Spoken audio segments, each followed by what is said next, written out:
সব শাসন দেখা শেষ, ইসলামের শাসন আমরা দেখি নয়। ৯২ মুসলমানের দেশ, ওলামায়ে কেরামের দেশে কোরআন সুন্নাহর আইন দেখি নাই। যেহেতু এবার গ্রামে গঞ্জে হাটে বন্দরে সব জায়গায় একটা আওয়াজ উঠেছে, সব দেখেছি আওয়ামী লীগ বিএনপি, এবার আমরা হুজুরদের দেখতে চাই, হুজুররা যদি এক হয়ে আসে। এই ফর্মুলায় পীর সাহেব চরমনাই এক বাক্স ইসলামের পক্ষে দেওয়ার জন্য তিনি নীতি নির্ধারণদের নিয়ে আলোচনা করতেছেন, দোয়া করতে থাকেন। এই এক বাক্স আগামী নির্বাচন হবে এই দেশে ইসলাম প্রতিষ্ঠার হাতিয়ার। তবে আমি শেষে বলি, যুদ্ধ শেষ হয় নাই, যুদ্ধ শেষ হয় নাই। ইসলাম প্রতিষ্ঠার করতে হলে আরো হাজার হাজার মানুষের রক্ত দিতে হবে, শহীদ হতে হবে, সেই যুদ্ধে লড়াই করতে হবে। সেই যুদ্ধে জেতার জন্য কারা কারা প্রস্তুত আছেন, প্রস্তুত থাকেন। দুঃখের সাথে বলতে হয়, গত কয়েকদিন আগে জুলাইয়ের যোদ্ধাদের উপরে যেইভাবে গোপালগঞ্জের সন্ত্রাসীরা আক্রমণ করেছে, এই আক্রমণের পিছনে গভীর ষড়যন্ত্র আছে। সকলকে হুঁশিয়ার করে দিতে চাই, এই ষড়যন্ত্র যদি বুঝতে দেশের বড় দল থেকে ছোট দল ভুল করে থাকেন, তাহলে আমাদের ভুলের খেসারত বড় ভয়াবহ হবে বলে আমার মনে হয়। এর জন্য সকলকে সতর্ক হন। আওয়ামী লীগের আমলে যেই গুণগুলো আমরা লক্ষ্য করেছিলাম, অপরাধগুলো দেখেছি, ১ নম্বর ছিল ওলামায়ে কেরাম বিদ্বেষে ছিল আওয়ামী লীগ, পীর মাশায়েখদের বিদ্বেষে ছিল আওয়ামী লীগ, তথা ইসলামী মূল্যবোধের বিদ্বেষে ছিল আওয়ামী লীগ। আজকে জুলাই বিপ্লবের পরবর্তীতে দেখতেছি ক্ষমতায় এখনো যায় নাই, কেমন জানি ওলামায়ে কেরামের বিরুদ্ধে চলে যাচ্ছে। পীর সাহেব চরমনাইয়ের বিরুদ্ধে স্লোগান দেওয়ার আগে ভাবতে হবে, তিনি শুধু একজন নেতা নয়, তিনি একজন আল্লাহর ওলি। আওয়ামী লীগ আঘাত করে টিকতে পারে নাই, খানখান হয়ে গেছে। পীর সাহেব চরমনাইয়ের বিরুদ্ধে কথা বললে এই দেশে তাদেরও জায়গা হবে না, তাদেরও জায়গা হবে না। আমরা আওয়ামী লীগের আমলে দেখেছি চাঁদাবাজ, সন্ত্রাস, দখলবাজ। আজকে জুলাই বিপ্লব পরবর্তী আওয়ামী লীগে যাওয়ার পরে অনুরূপ আবার সেই ঘাট দখল, চাঁদাবাজ, সন্ত্রাস এবং নির্মমভাবে মানুষকে খুন করার চরিত্র দেখতেছি। সম্মানিত উপস্থিতি, আমি মিলিটারির প্রতি অনুরোধ করব, জুলাইয়ের বিপ্লবে ১৬০০ শহীদ, হাজার হাজার মানুষের আহত, সর্বশ্রেণীর মানুষের অংশগ্রহণের কারণে আপনারা একটা বিশাল ভূমিকা রেখেছিলেন। আওয়ামী লীগের মতো বড় জালিমকে বিতাড়িত করেছেন, আন্দোলনের মুখে তারা পালিয়েছে।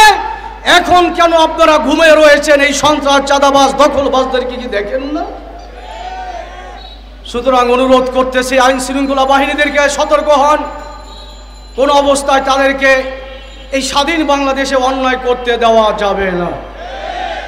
প্রিয় ভাইয়েরা আমার, ইসলামী আন্দোলন বাংলাদেশ ইসলাম দেশ এবং মানবতার স্বার্থে এই নতুন বাংলাদেশে নতুন আওয়াজকে সামনে রেখে আমাদের আমির প্রত্যেক আসনে এক বাক্স দেওয়ার নীতিতে ইসলামের পক্ষে রাজনীতি করছেন এবং সর্বশ্রেণীর ওলামায়ে কেরাম, পীর মাশায়েখদেরকে আহ্বান করছেন।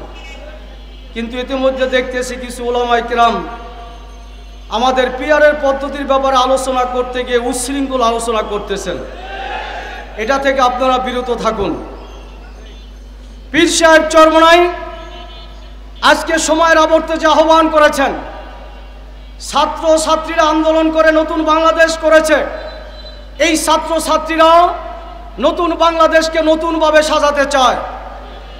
এই ছাত্র ছাত্রীরা এবং আবহাওয়া জনতা বাংলাদেশের রাষ্ট্রীয় প্রয়োজনীয় সংস্কার চায়। তা নতুনভাবে নতুন সাজাতে হলে নতুন কিছুর প্রয়োজন আছে না নাই? এর জন্য আমাদের আমির দুইটা আবেদন করেছেন। ১ নম্বর একটা আবেদন হলো ৭১ থেকে এই পর্যন্ত যে নির্বাচন প্রক্রিয়া নির্বাচন হয়েছে, একটা আসনে ৪০% ভোট পেয়ে সে নির্বাচিত হয়ে যায়, ৬০% মানুষের ভোটারের কোনো মূল্যায়ন থাকে না। আর এই প্রচলিত নির্বাচনে নমিনেশন বাণিজ্য, এরপরে কালো টাকা, পেশি শক্তির ব্যবহার, প্রশাসন থেকে সর্বস্তরের মানুষকে কিনে তারা অবৈধ টাকা ব্যবহার করে ক্ষমতার সিঁড়ি হিসাবে ক্ষমতায় নির্বাচনে নির্বাচিত হয়। এই জন্য নতুন বাংলাদেশে নতুন একটা ফর্মুলা দিয়েছেন, আগামীতে কোনো প্রার্থী থাকবে না। এদেশের মানুষ প্রত্যেকটা দলকে এবং দলের মার্কাকে দলের আদর্শের উপরে ভিত্তি করে ভোট দিবে, যেটাকে পিআর বা সংখ্যানুপাতিক নির্বাচন বলে। নতুন বাংলাদেশে নতুন ফর্মুলাই তো হওয়ার দরকার। সেই ফর্মুলা পীর সাহেব দিয়েছেন, পীর সাহেব চরমোনাই দিয়েছেন যে আগামী সংসদ নির্বাচন পিআর পদ্ধতিতে হতে হবে, কোনো মার্কা মানে কোনো প্রার্থী থাকবে না, প্রার্থী না থাকলে চাঁদাবাজি হবে না, পেশি শক্তি ব্যবহার হবে না, অবৈধ টাকার ব্যবহার হবে না, কালো সন্ত্রাসী তারা ব্যবহার করতে পারবে না। কথা ঠিক না ঠিক?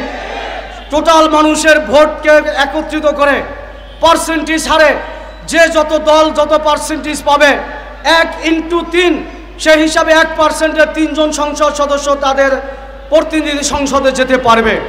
এইভাবে যদি নির্বাচন হয়, এই নির্বাচন হলে প্রত্যেকটা রাজনৈতিক দলের প্রতিনিধিত্ব সংসদে প্রতিনিধিত্ব করতে পারবে। ওই সংসদ হবে একটা প্রাণবন্ধ, ওই সংসদ মুক্ত হবে আদিত্যবাদ এবং ওই একটা দলের আদিত্য থেকে অদিত্য থেকে। কথা ঠিক নবে ঠিক?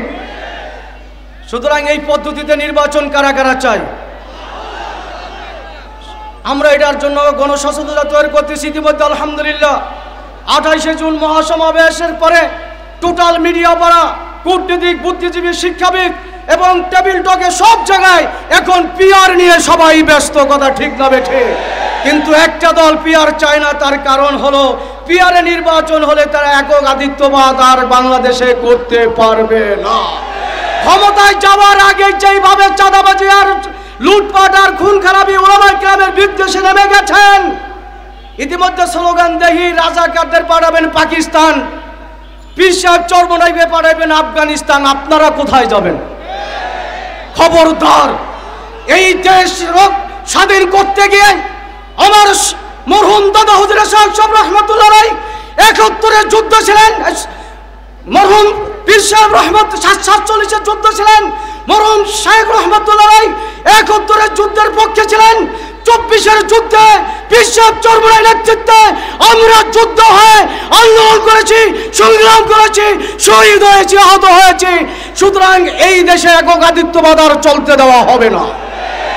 সুতরাং পীর সাহেব চরমোনাই আরেকটা নতুন আহ্বান জানিয়েছেন, সেটা হলো সব শাসন দেখা শেষ, ইসলামের শাসন আমরা দেখি নয়। ৯২ মুসলমানের দেশ, ওলামায়ে কেরামের দেশে কোরআন সুন্নাহর আইন দেখি নাই। যেহেতু এবার গ্রামে গঞ্জে হাটে বন্দরে সব জায়গায় একটা আওয়াজ উঠেছে, সব দেখেছি আওয়ামী লীগ বিএনপি, এবার আমরা হুজুরদের দেখতে চাই, হুজুররা যদি এক হয়ে আসে।